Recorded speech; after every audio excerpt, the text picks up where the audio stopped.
वक्त की हेडलाइंस।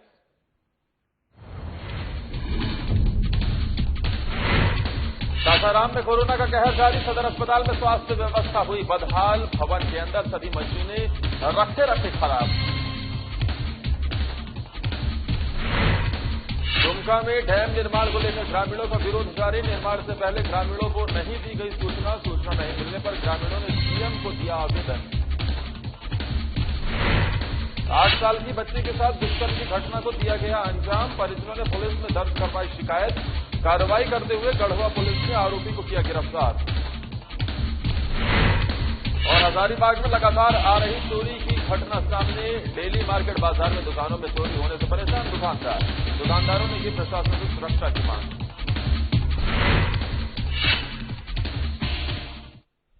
एक तरफ बिहार में कोरोना की रफ्तार बढ़ती ही जा रही है तो दूसरी तरफ स्वास्थ्य व्यवस्था भी बदहाल है। हम बात कर रहे हैं रोहतास जिले के सासाराम सदर अस्पताल की, जहां आज से 13 साल पहले आईसीयू का भवन तैयार हुआ था। भवन के अंदर सभी मशीनें भी उपलब्ध हैं, लेकिन टेक्नीशियन के अभाव में ये सिर्फ धूल फाक रही है। आपको बता दें कि सदर अस्पताल के आईसीयू भवन में 6 वेंटिलेटर मौजूद हैं, लेकिन रख रखाव और उपयोग नहीं होने की वजह से वो चलने की हालत में नहीं है।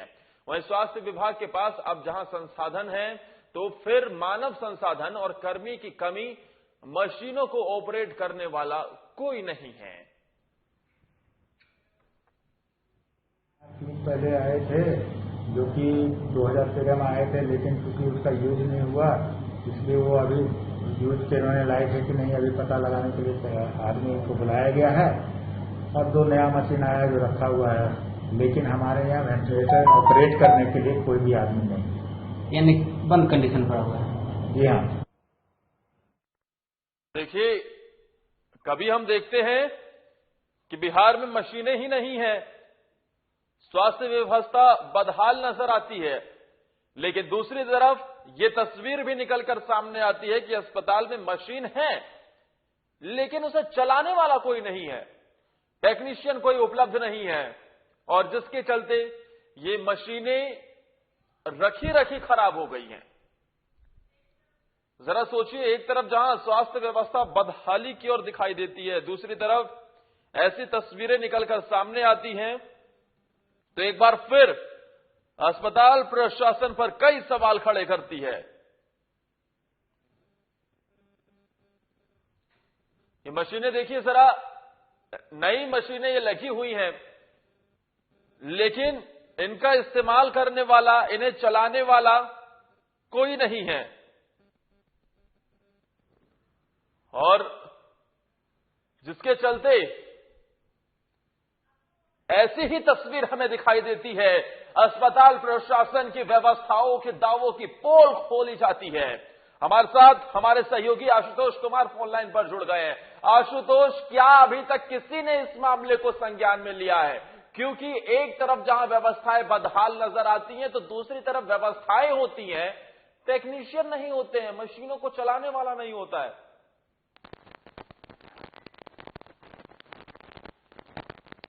आशुतोष, क्या आप तक आवाज मिल रही है? जी बिल्कुल। आशुतोष, क्या अभी तक इस मामले को किसी ने संज्ञान में लिया है? जी, अभी तक तो बात करें कि सदर अस्पताल सासाराम के जो सिविल सर्जन हैं, उन्होंने साफ ये कहा कि अभी तक कोई भी टेक्नीशियन इस आईसीयू के लिए आया नहीं है, जिसके वजह से ये सारे मशीनें जो हैं आज बिल्कुल धूल फांक रही हैं, बिल्कुल ऐसे ही पड़े हुए हैं, बिल्कुल बेकार हो चुके हैं। 13 साल पूर्व में इस भवन का निर्माण किया गया, लोगों को आस भी जगी थी कि अब यहाँ की स्वास्थ्य सुविधा जो है वो बेहतर हो जाएगी, लेकिन ऐसा कुछ देखने को अभी तक मिला नहीं। और इस कोरोना महामारी में इस तरह का वेंटिलेटर, जो 6 वेंटिलेटर है उसके अंदर, और लोग क्या स्वास्थ्य व्यवस्था पर लगातार बिहार में क्वेश्चन उठते जा रहे हैं, और ये उस व्यवस्था को बिल्कुल 4 चांद लगा रहे हैं। जी, लेकिन हैरान करती हैं आशुतोष ऐसी तस्वीरें जब निकलकर सामने आती है कि 13 साल पहले जिस भवन का निर्माण हुआ था वहां आज भी मशीनें रखी हैं, लेकिन वहां उसे चलाने वाला कोई नहीं है। तो क्या ये समझे कि सरकार प्रशासन कुंभकर्णी नींद में सो गई है, अस्पताल प्रशासन भी इस ओर कोई कदम नहीं उठा रहा है, और ऐसे में तो इलाज करवाने के लिए मरीजों को भी काफी परेशानी होती होगी। जी बिल्कुल, जिस तरह की अभी स्वास्थ्य व्यवस्था है उस पर लगातार प्रश्न उठते जा रहे हैं और जो बिहार के स्वास्थ्य मंत्री हैं मंगल पांडे, उनको कहीं न कहीं कुंभकर्णी की नींद सोए हुए हैं। अभी तक इस कोरोना महामारी में सिर्फ एक बार उन्होंने सरकारी अस्पताल का जायजा लिया था, जो पटना का सरकारी अस्पताल है, लेकिन अभी तक जो व्यवस्था है, सिविल सर्जन ने ये साफ तौर पर कहा है कि हमें ऊपर से अगर टेक्नीशियन नहीं मिल पाता है तो हम किस आधार पर उस भवन को खोलें या उसको चालू हालात में करें। जी शुक्रिया आशुतोष, तमाम जानकारी देने के लिए आपका। अब खबर आपको दुमका से दिखाते हैं, जहां के हरिपुर पंचायत के बाबूपुर गांव में मयूराक्षी नदी पर डैम बनाने का ग्रामीण विरोध कर रहे हैं। ये चेक डैम हरिपुर और बांदों के बीच बन रहा है। ग्रामीणों ने बैठक कर इसका विरोध जताया है। ग्रामीणों का कहना है कि डैम बनाने के पहले प्रशासन द्वारा ग्रामीणों को कोई भी सूचना नहीं दी गई है। साथ ही ये भी बताया है कि पहले ही विकास के नाम पर खेती योग्य जमीन रेल और इंडस्ट्री में चल रही है। इंडस्ट्री से निकलने वाला प्रदूषित पानी से ग्रामीणों के खेत बेकार हो गए हैं और आगे भी खेत को ये बर्बाद करता जा रहा है। इस संबंध में ग्रामीणों ने पूर्व मंत्री लुइस मरांडी को आवेदन दिया है। साथ ही सीएम सोरेन को और बाबूलाल मरांडी को भी ट्वीट कर समस्या से अवगत कराया है। इसी के साथ ग्रामीणों ने यह भी कहा है कि अगर जल्द ही डैम का निर्माण नहीं रोका जाता है तो उग्र आंदोलन करने के लिए वो बाध्य होंगे। हम लोग ग्रामीण का दिक्कत है कि यहाँ पर खेत बाड़ी सब डूब जाएगा और हो सकता है गांव में भी पानी घुस जाएगा, इसलिए दिक्कत है। घर भी गिर जाएगा और खेती बाड़ी नहीं होगा, आजीविका कैसे चलाएंगे बाल बच्चा सब चीज का दिक्कत है। यहाँ ग्राम बाबूपुर में एक बैठक किए थे, जो कि हरिपुर गांव में एक चेक डैम बनने वाले हैं। तो डैम बनने का कोई हम लोग को खबर भी नहीं मिला है, कोई सूचना भी नहीं मिला है, इसीलिए उस चीज का बैठक कर रहे थे। तो बैठक में सभी ग्रामीण ने हम लोग निर्णय लिए हैं कि चेक डैम को बनने नहीं देंगे और हम लोग चेक डैम से कोई फायदा नहीं होगा, क्योंकि हम लोग का जमीन पानी खेत डूब जाएगा पानी से और कुछ जमीन हम लोग का रेलवे में चल गए हैं। इसके बाद कुछ इंडस्ट्रियल एरिया जो मिल सब बना हुआ है उससे दूषित पानी निकलते हैं। हम लोग का धान सब नहीं होते हैं। ठीक है, हम लोग यहाँ पर चेक डैम नीचे बना रहा है और हम लोग का यहाँ खेती बाड़ी है। इसका माने समस्या है कि डूबेगा, कितना दूर तक बनाएगा डैम, क्या बन रहा है, हम लोग को कोई सूचना नहीं मिला है। और सूचना नहीं मिलने के कारण अब डैम कैसा डैम बन रहा है, खेत बाड़ी डूबने वाला बन रहा है या पेयजल की बना रहा है या क्या बना रहा है, हम लोग को कोई गाँव वाला की जानकारी। और इसी के साथ यहां रुक रहे हैं एक ब्रेक के लिए। ब्रेक के उस पार आपको दिखाएंगे कि औरंगाबाद में कैसे एक युवक तालाब में डूब गया, उसकी मौत हो गई।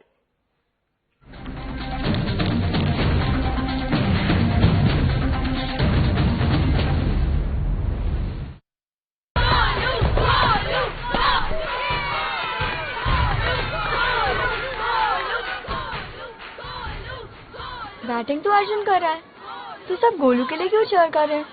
वो तो घर पर बैठा है। अरे तुम्हें नहीं पता, वो इसलिए नहीं आया ताकि हमें इन्फेक्शन ना हो। नोवेल कोरोना वायरस बीमारी को फैलने से रोका जा सकता है। बुखार के साथ खांसी और छींक होने पर सार्वजनिक जगहों से दूर रहकर इसे फैलने से रोक सकते हैं। अपनी सुरक्षा के लिए हमारी मदद करें। अगर आपको खांसी, बुखार या सांस लेने में तकलीफ हो तो तुरंत नजदीकी स्वास्थ्य केंद्र जाएं या हेल्पलाइन नंबर 911123978046 पर संपर्क करें। एक सर्किट हाउस।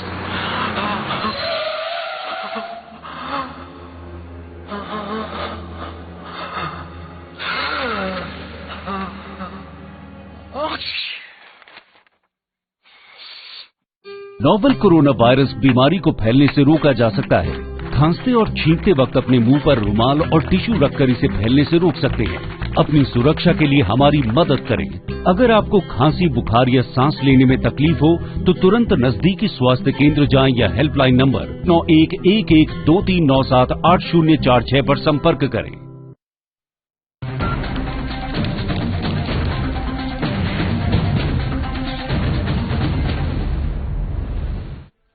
औरंगाबाद के कसबा थाना क्षेत्र में किशोर नामक युवक की तालाब में डूबने से मौत हो गई। इस घटना के बाद पूरे गांव में मातम पसर गया है। घटना की सूचना ग्रामीणों के द्वारा कस्मा थाने में दी गई। वहीं मौके पर पहुंची पुलिस ने शव को अपने कब्जे में लेकर अंतिम परीक्षण के बाद औरंगाबाद सदर अस्पताल भेज दिया है और वहीं पर उसका पोस्टमार्टम होगा। साथ ही बाकी की चीज भी देखने को मिलेगी। गांव नराइच है, वहाँ पे एक तालाब है, उसमें ये शौच के लिए गए थे। तो उसी समय इनको वहाँ पे जब शौच के लिए गए तो वहीं पे वो पानी में डूब गए, इसकी वजह से इनका मृत्यु हो गया वहाँ पे। वहीं गढ़वा जिले के डंडई थाना क्षेत्र से दुष्कर्म का मामला सामने आया है, जहां एक 8 साल की बच्ची के साथ दुष्कर्म की घटना को अंजाम दिया गया। घटना के बाद बच्ची के परिजनों की लिखित शिकायत की ओर से पुलिस से कार्रवाई की मांग की गई। वहीं पुलिस ने सोनेहारा गांव से एक युवक को गिरफ्तार किया।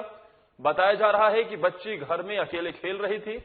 इसी बीच आरोपी ने लड़की को अकेला पाकर उसके साथ दुष्कर्म की घटना को अंजाम दिया।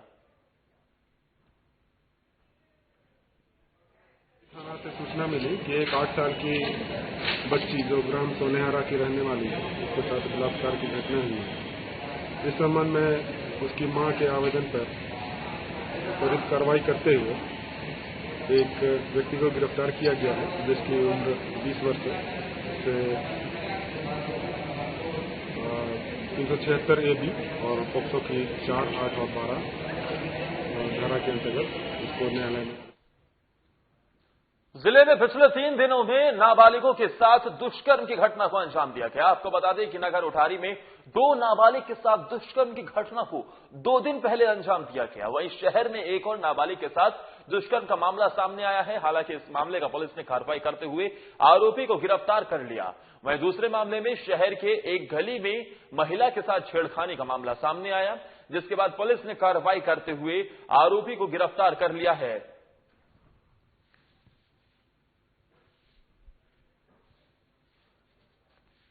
और इस मामले में देखिए, लगातार जिस तरीके से गढ़वा में पिछले 3 दिनों में 2 नाबालिग के साथ दुष्कर्म की घटना को अंजाम दिया गया है। 2 दिन पहले की ये घटना और साथ ही 2 नाबालिग के साथ दुष्कर्म नगर उठारी में, वहीं शहर में एक और नाबालिग के साथ दुष्कर्म का यह मामला सामने आया। पुलिस ने कार्रवाई करते हुए आरोपी को गिरफ्तार कर लिया है। साथ ही दूसरे मामले में शहर की गली में महिला के साथ छेड़खानी का मामला सामने आया और पुलिस ने आरोपी को गिरफ्तार कर लिया है। और हमारे साथ हमारे गढ़वा से सहयोगी आशीष पांडे फोन लाइन पर जुड़ गए हैं। आशीष, क्या सभी आरोपियों की गिरफ्तारी हो गई है इन अलग अलग मामलों में? मैं बता दूं आदर्श कि इन जो मामला है इसमें तो गिरफ्तारी हो चुकी है, लेकिन अभी गैंगरेप जो हुआ था 2 बच्चियों के साथ, उस मामला में किसी की गिरफ्तारी नहीं हुई है। जो नगर उनचाली थाना क्षेत्र के दरमान गांव में हुआ था, जहां पे 2 लड़कियां यूपी के रहने वाली थी, अपने घर जा रही थी, उनके साथ 12 लोगों ने दुष्कर्म किया था। वो अभी तक गिरफ्तारी नहीं हुई है, लेकिन फिलहाल जो मामला है एक सेकंड आशीष, जो आप जानकारी दे रहे हैं, कितने लोगों ने दुष्कर्म किया था, क्या आप बता रहे थे? मैं बताया, कल का खबर था, मैं इस खबर को हम लोग काफी ढंग से दिखाए थे कल। उसमें 12 लोग 2 बच्चियों के साथ दुष्कर्म किए थे। इसका मामला अभी तक ठंडा नहीं हुआ था। लगातार पुलिस छापामारी कर रही है, पुलिस प्रयास कर रही है, लेकिन गिरफ्तारी किसी की नहीं है। लेकिन ये 2 नए मामले, मतलब कुल 4 बच्चियों के साथ गढ़वा जिला में 3 दिन के अंदर दुष्कर्म हुआ। आदर्श, तो ये हो क्या रहा है गढ़वा में आशीष? लगातार दुष्कर्म की वारदात हो रही है और 12 लोगों ने एक बच्चे के साथ दुष्कर्म किया, किसी की गिरफ्तारी अभी तक नहीं हुई। पुलिस के हाथ अभी तक खाली है। अभी तक हाथ खाली है। कल एसपी आए थे, कल एसपी ने आया और मामले की छानबीन किया है। वो जंगल में जाके पूरा ढंग से उस जगह को देखे हैं कि आखिर बलात्कार कैसे हुआ, क्या कारण है। लेकिन कहने कहीं पुलिस अभी तक 12 लोग गिरफ्तारी करने में नाकाम रही है। लेकिन सबसे बड़ी बात है, ये जो 2 घटना हुआ है, एक डंडई का, एक गढ़वा मुख्य शहर का, ये दोनों में पुलिस दोनों लोगों को गिरफ्तार करके जेल भेज चुकी है। लेकिन सबसे बड़ी मामला है कि 2 बच्चियों के साथ 12 लोगों की गिरफ्तारी आदर्श, वो अभी तक किसी की गिरफ्तारी नहीं हुई है। 12 लोग घूम रहे हैं। पुलिस लगातार प्रयास कर रही है। कहीं ना कहीं पुलिस की बहुत बड़ी नाकामी बोला जा सकता है। आदर्श, आशीष, ये कैसा प्रयास है? इसे तो पुलिस की नाकामी कहेंगे कि 12 में से किसी की गिरफ्तारी नहीं होती है। पुलिस क्या कहती है इस पर? कल एसपी आए थे, एसपी से ने बोला कि 2 दिन के अंदर लोगों की गिरफ्तारी के 2 दिन का आदेश दिया है। यहाँ के एसडीपीओ अजीत कुमार साथ में इंस्पेक्टर को उन्हें बताया कि 2 दिनों को मोहलत दिया जा रहा है, 2 दिन के अंदर इनकी गिरफ्तारी करना है। पूरा प्रयास है। पुलिस बोला कि हर प्रकार से, चाहे वो फोन लाइन से कनेक्ट हो या जैसे भी हो, गिरफ्तारी 2 दिन के अंदर इनकी होनी होगी। आदर्श। शुक्रिया आशीष तमाम जानकारी देने के लिए आपका। हजारीबाग डेली मार्केट मुख्य बाजार में आए दिन चोरी की घटना सामने आ रही है। यहां के दुकानदार दुकानों में चोरी हो जाने से काफी परेशान हैं। आपको बता दें कि आज जैसे ही कंटेनमेंट जोन से डेली मार्केट मुक्त हुई और दुकानदार बाजार गए तो उन्होंने अपनी दुकानों के शटर उखड़े हुए देखे। ऐसे में हजारीबाग डेली मार्केट में चोरों का वर्चस्व बरकरार है और दुकानों में चोरी की घटना को अंजाम दिया जा रहा है। वहीं अब सभी दुकानदार प्रशासन से दुकानों में सुरक्षा की मांग कर रहे हैं। 7 तारीख को इस बाजार को संध्या 6:30-7 बजे कंटेनमेंट जोन घोषित किया गया था।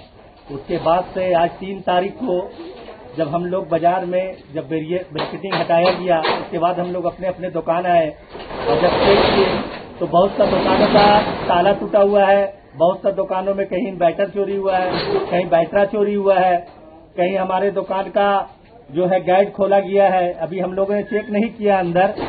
मैं मगर रिक्वेस्ट करना चाहूंगा प्रशासन से कि कभी भी बेहयाल यहाँ पर किसी तरह का बैरिकेडिंग बाजार में किया जाए तो उसके तहत अंदर भी सुरक्षा गार्ड दिया जाए, जिससे इस तरह।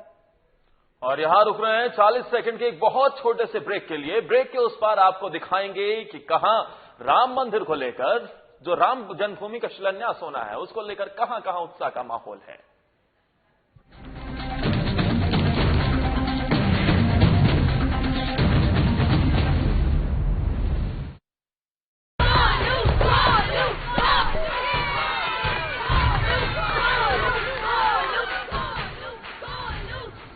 बैटिंग तो अर्जुन कर रहा है, तो सब गोलू के लिए क्यों चेयर कर रहे हैं?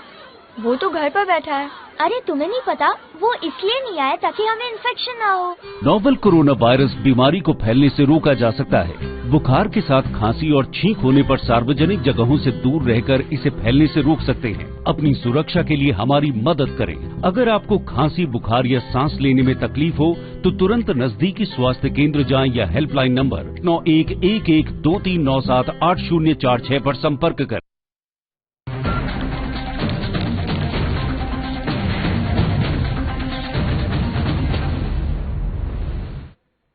पूरे देश में रक्षाबंधन के त्योहार की इस बार वो रौनक देखने को नहीं मिली। सादगी के साथ इस त्योहार को मनाया गया।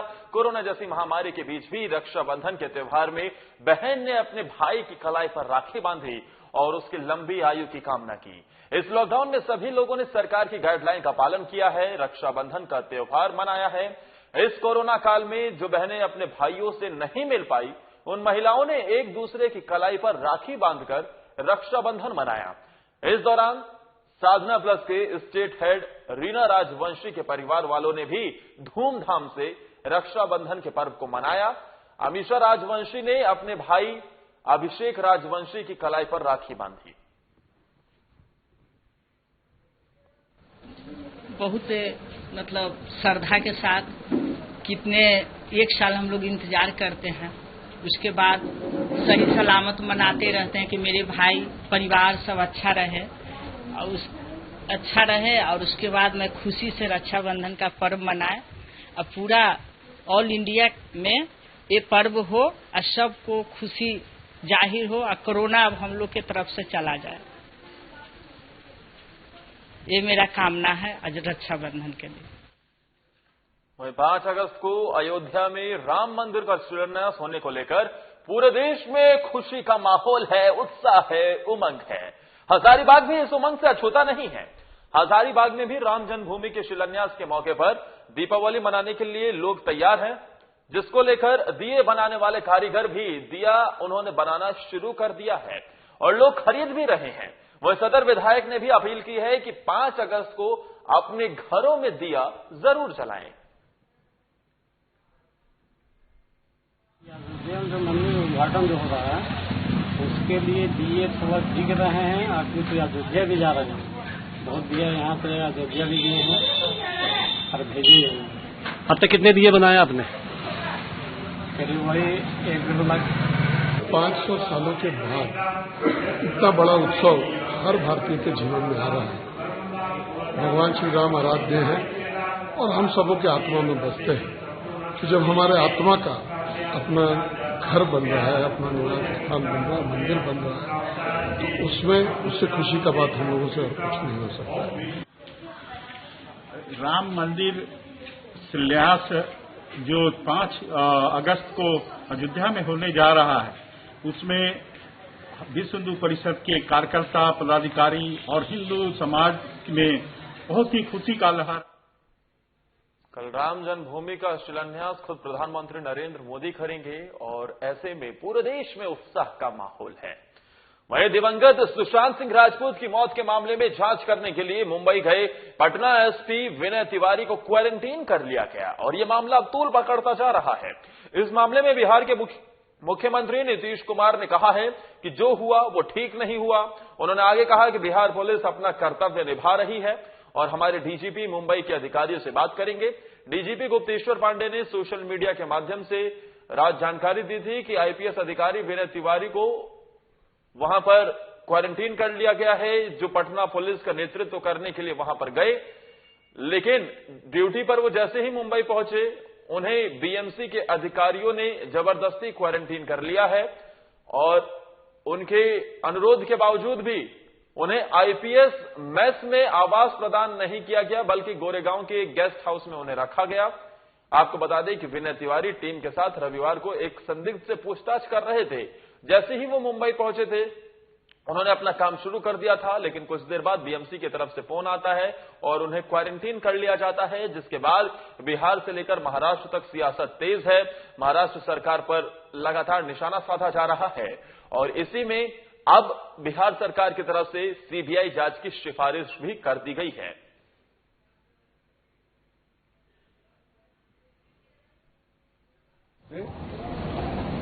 डीजीपी ने पूरी सूचना दी है और वो खुद भी वहां बात करेंगे। उनके साथ जो कुछ भी हुआ है ये ठीक नहीं है, ये बातचीत करेंगे। नहीं, पॉलिटिकल बात नहीं है, ये तो सीधे जो कानूनी जिम्मेवारी है बिहार पुलिस के प्रति, उस जिम्मेवारी को अब निभाए और उसी के अनुरूप काम करें। तो ऐसी परिस्थिति में उनसे बातचीत हमारे डीजी। अब पूरे देश में कोरोना का काल है, लगातार आंकड़े बढ़ रहे हैं। गृह मंत्री अमित शाह भी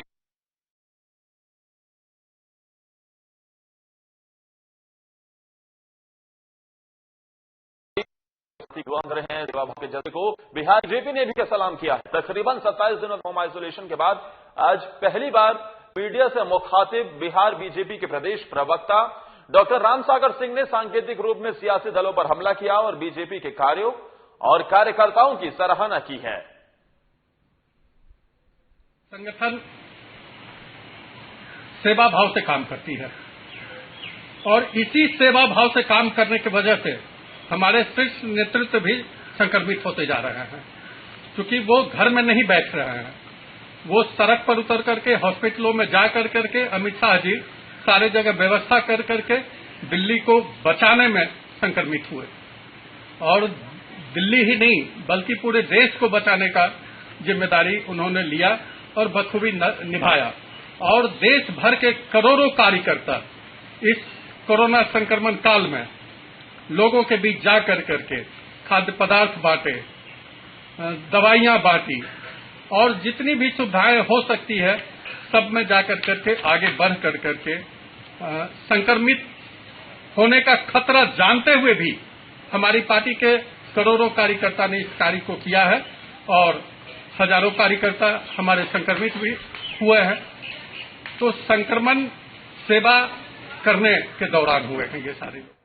अब खबर कटिहार से दिखाते हैं, जहां के शहरी क्षेत्र में कोरोना संक्रमण के बढ़ते मामले को देखते हुए जिला प्रशासन की ओर से रविवार को डोर टू डोर कोरोना जांच शुरू की गई। जिला प्रशासन की ओर से 6 टीमें बनाई गई हैं, जिन्हें डोर टू डोर जाकर कोरोना की जांच करनी है। एक टीम में 2 सदस्य हैं, जिसमें एक लैब टेक्नीशियन और एक सहयोगी को शामिल किया गया है।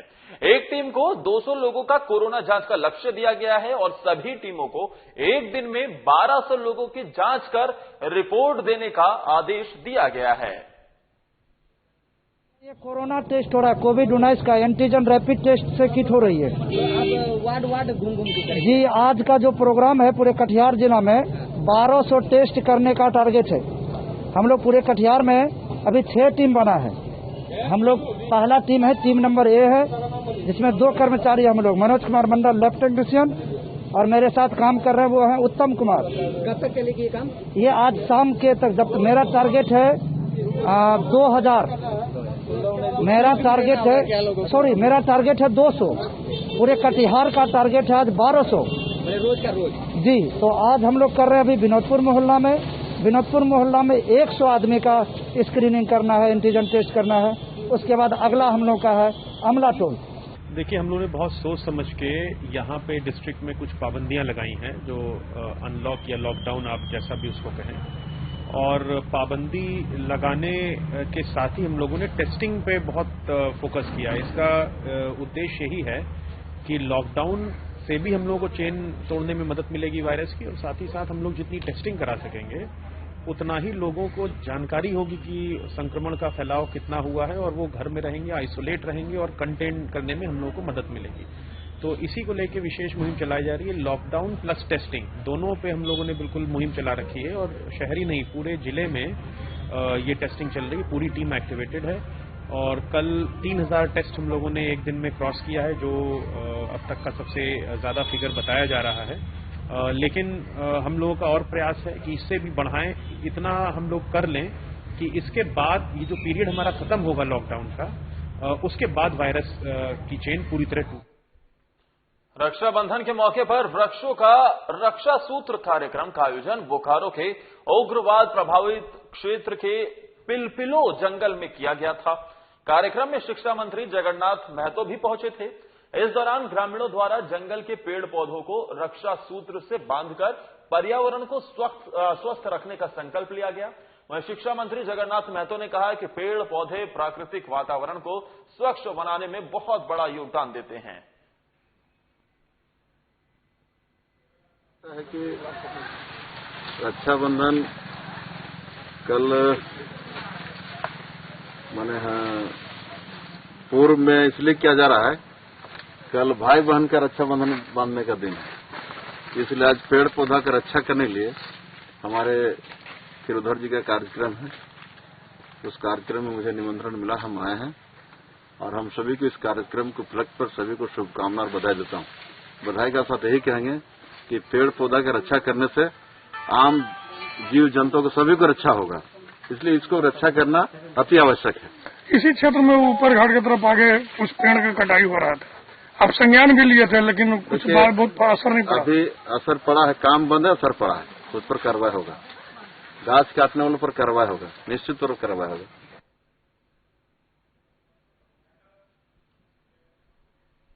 और इस बुलेटिन में फिलहाल के लिए इतना ही। नमस्कार।